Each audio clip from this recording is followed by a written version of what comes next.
Hello guys, welcome to my channel. আজকের ভিডিওতে যে বিষয়টি নিয়ে আলোচনা করব সেই বিষয়টি হলো বেদানার উপকারিতা। তো চলুন দেরি না করে বিষয়টা জেনে নেওয়া যাক। বেদানা এমন একটি ফল যা বাড়ির বড় থেকে শুরু করে চিকিৎসকরা সকলে রক্তের অভাব মেটাতে খাওয়ার পরামর্শ দেন। নানা পুষ্টিতে ভরপুর বেদানা জুস। বেদানার জুসে হজমের ফাইবার থাকে, স্বাস্থ্যকর হজমের পথ প্রশস্ত করে।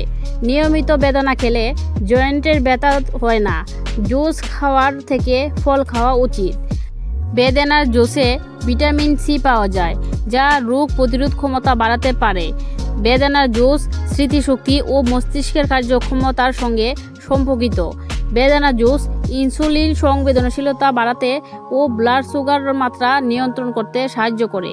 ভিডিওটির আলোচনা আজ এখানে শেষ করলাম। পরবর্তী ভিডিও দেখার জন্য আমাদের YouTube channel AC health capsule চ্যানেলটিকে সাবস্ক্রাইব করে পাশে থাকার অনুরোধ রইল। ধন্যবাদ।